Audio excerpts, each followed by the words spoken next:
Hi, welcome back. Recently, my 11-year-old daughter went to her first swim meet, and much to everyone's surprise, she won 8 medals for first place and second place and a few bronzes. So I'm going to make an achievement bracelet where the medals are represented, and I'm hoping that it would encourage her, remind her to continue her effort and add more medals to it. So we've decided that we're going to use this paperclip chain and all the achievements and the awards using jump ring. Now, you could certainly substitute that with larger jump rings, different shapes, and because you are going to be adding to this, hopefully, when milestones are reached, jump rings are a very good thing to add on or attach beads. But what I'm going to do is, because she has earned 4 gold, I'm going to use jump ring for the gold filled jump ring for each of the gold that she had achieved. And then there was 1 silver, and was it 2 or 3 bronze? 2? Okay, now I'm sold out of rose gold filled, so I'm going to use it as a placeholder like this to give you an idea of what it looks like. So this is what the bracelet would look like on her. It's actually really interesting. And I would use rose gold filled for that, for 3rd place, bronze. Except I'm out of it, so for now I'm going to do this.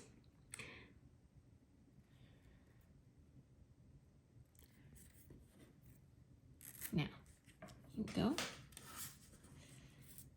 And always measure by mocking it up first. Okay, how does that feel? Is that okay?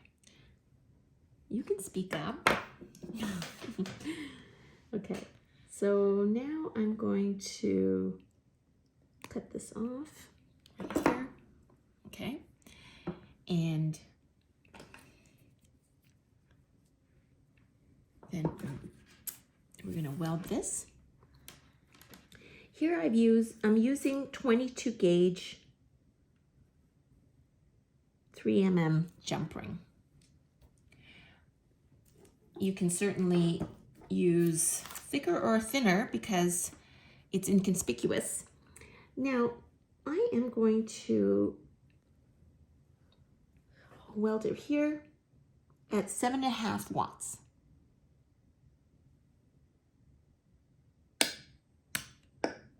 There we go. And I'm going to check. I know it took, but I'm going to check it anyway. That's good. And the other thing is, because I'm not using argon gas and there's a bit of fire scale, I just use an eraser.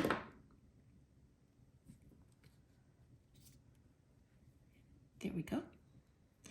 So now this is what they look like, but what you can do now, because at the beginning I was threading this through, I do have soldered rings, and you can put the soldered rings, but I'm going to, the silver one also I have not used soldered, so I'm going to show you what it looks like. This is 20 gauge, and I'm going to try and demonstrate that sometimes 20 gauge, because it's thicker than 22 or 24, you might need a bit more power. But let's try 7.5 first.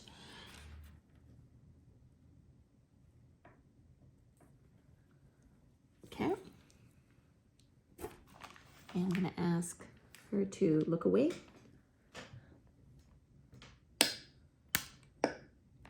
Okay. So It looks like this with a bit of fire scale. I'm going to remove that.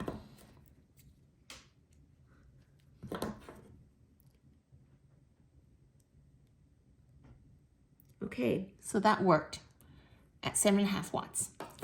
And if you find that if you're using very thick rings and you want that to be a bit more secure, you can weld on 2 sides, or you might want to increase the heat a bit. Increase the power, sorry. Okay, so we're going to do this again.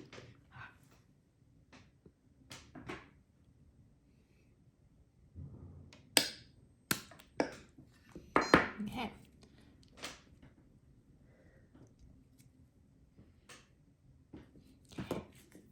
And there's a minuscule dot with time because some of the gold filled has brass core that gets exposed when you melt it, and most people are not bothered by that. So that's what it looks like. Okay, do you like that? Okay, so I'm going to take some still photos for you all to see, and hopefully with a bit more practice you're going to line this all up with your other awards.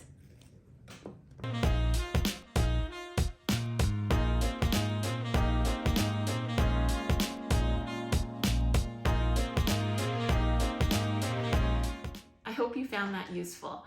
Aside from being a proud and obnoxious mom, I'm a wholesaler for premium quality chains and findings for permanent jewelry, as well as many other types of jewelry.